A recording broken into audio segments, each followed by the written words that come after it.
नमस्कार. आज ना आपण नॉनव्हेजच्या चवीला मागे टाकणारी वड्याची आमटी पाहणार आहोत. वड्याची आमटी म्हणजे अळूच्या पानाची वड्याची आमटी आहे ही. आणि मुलं शक्यतो अळूची पानं खात नाहीत कारण घशामध्ये खवखव होतं त्यामुळे. पण हे खाणं खूप गरजेचं आहे. अळूची पानं खूप हेल्दी असतात आणि खाण्यासाठी काय केलं पाहिजे या व्हिडिओमध्ये मी सांगितलेलं आहे. चॅनलवर नवीन असाल तर माझी एक विनंती आहे, सबस्क्राईब केल्याशिवाय जाऊ नका. लाईक, शेअर, सबस्क्राईब नक्की करा आणि खाली एक हाईपचं ऑप्शन येतं ते पण प्रेस करायला विसरू नका. व्हिडिओ शेवटपर्यंत बघा. छान टेस्टी अशी आमटी आहे वड्याची. मस्त अशी चमचमीत आमटी बघा, किती छान दिसते. मुलं तर नक्की खातीलच खातील. तर त्यासाठी आपल्याला काय करायचं आहे, तर एका बाउलमध्ये अगोदर आपल्याला बेसन पीठ घ्यायचं आहे. 1 वाटी घेतलेलं आहे मी. 5 ते 6 पानं छोटे छोटे घेतलेले आहेत अळूचे, ते पुरे होतात त्याच्यामध्ये. आणि म्हणजे 7 ते 8 चमचे घ्यायचे आहे. त्याच्यामध्ये मीठ, ओवा, जिरेपूड, धनेपूड, हळद, तिखट, मीठ टाकायचं आहे आणि लिंबू टाकायचे. घशात खवखव होत नाही लिंबू टाकल्यामुळं. याच्याऐवजी तुम्ही गूळ, साखर हे पण टाकू शकता आणि थोडंसं गोडसर लागतं आणि थोडंसं सरबरीत असं आपल्याला बॅटर तयार करायचं आहे. लिंबू नक्की टाका, त्यानं घशात खवखव होत नाही.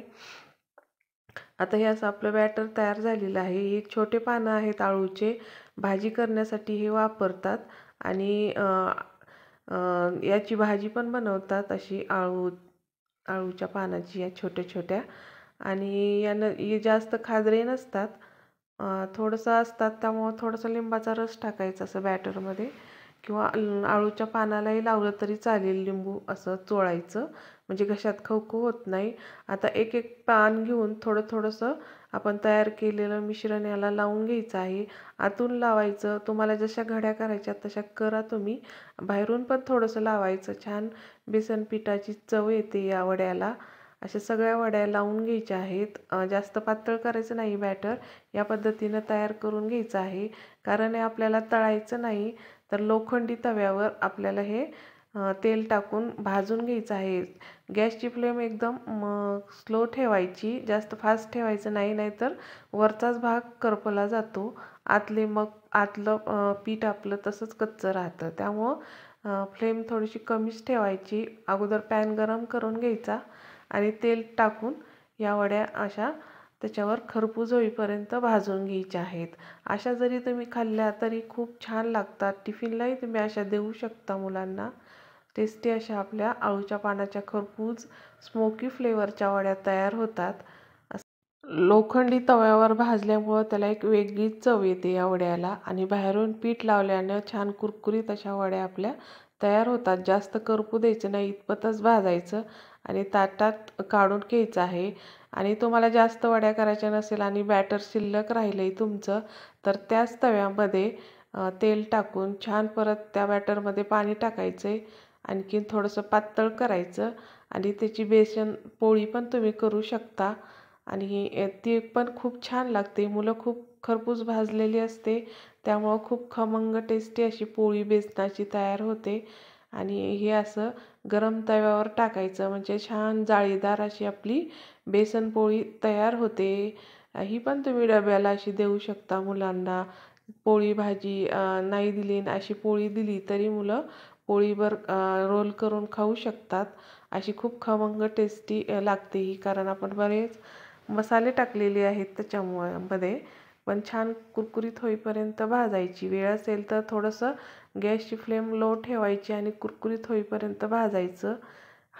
जरा फास्ट केलं तर थोडंसं कमी भाजते आणि जर एकदम कमी फ्लेमवर भाजली तर मस्त अशी कुरकुरीत आपली बेसन पोळी पण तयार होते.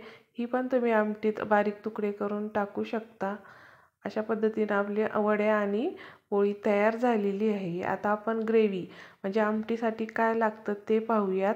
आता लोखंडी एक दुसरा तवा घेऊयात आणि त्याच्यामध्ये मी 2 छोटे कांदे उभे चिरून घेतलेले आहेत.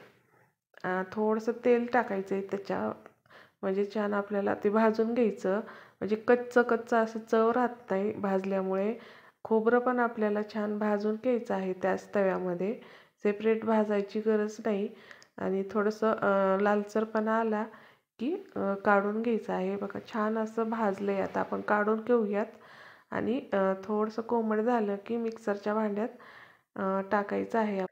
आता त्याच्यामध्ये आपल्याला एक टोमॅटो टाकायचा आहे. पाणी टाकायचं नाही, टोमॅटोच्याच ओलसरपणानं हे छान बारीक होतं. खोबरं पण, कांदा पण आणि कोथिंबीर टाकायची, एक अद्रकचा तुकडा टाकायचा आहे आणि लसण टाकायचं आहे. आवडीनुसार टाकायचं. एक छोटी गड्डी लसणाची घेतली आहे. आपल्याला आता सेपरेट लसणाची पेस्ट करायची गरज नाही. आता एक लोखंडी पॅन घेतला आहे मी आणि त्याच्यात 2 पळ्या तेल घेतलेलं आहे. आता जिरे मोहरी तडतडू द्यायची आणि मग केलेली पेस्ट टाकायची आहे त्याच्यामध्ये. ही सगळी पेस्ट छान आपल्याला तेल सुटेपर्यंत भाजायचं आहे. सगळं त्याच्यातला कच्चापणा थोडाफार राहिला असेल ते पण निघून जातो आणि आपल्या ग्रेव्हीला, आमटीला छान खमंग टेस्ट येते.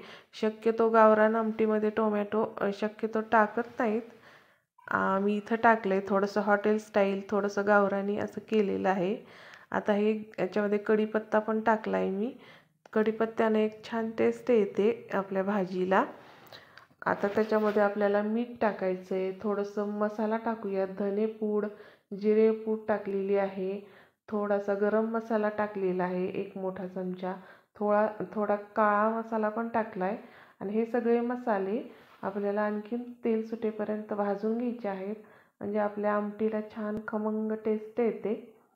आता ह्याच्यामध्ये मी त्याच मिक्सरच्या भांड्यात पाणी घेतलं आहे. थोडंसं कोमट आहे. थंड पाणी टाकायचं नाही शक्यतो कोणत्याच भाजीला, त्यानं चव येत नाही. गरम पाण्याला छान टेस्ट येते आणि छान असं उकळी येईपर्यंत आता हे आपल्याला शिजवून घ्यायचे आहे. थोडीशी कोथिंबीर टाकली आहे मी. आता चांगली उकळी येऊ द्यायची आपल्याला, चांगली शिजवून घ्यायची ग्रेव्ही आणि शिजल्यानंतर मग आपल्याला त्याच्यामध्ये वड्या मिक्स करायच्या आहेत. खाली उतरल्यानंतर लगेचच त्या गरम भाजीत टाकायच्या नाहीत, नाहीतर मग वड्या सगळ्या विरघळू शकतात. म्हणजे असं चिपचिप होऊ शकतं. त्यामुळं खाली उतरल्यानंतर वाटीत भाजी घेतल्यानंतर मग वड्या त्याच्यामध्ये तुम्हाला काप करा, नाहीतर अशाच तोंडी लावा करून मस्त अशी आपली अळूच्या पानाची वड्याची आमटी तयार झालेली आहे. अशा पद्धतीने करा, नक्की मुलं आवडीनं खातील. ही वड्याची आमटी तुम्ही भाकरीबरोबर, चपातीबरोबर, भाताबरोबर खाऊ शकता. खूप छान टेस्टी लागते. व्हिडिओ आवडला तर लाईक करा, शेअर करा, सबस्क्राईब करा.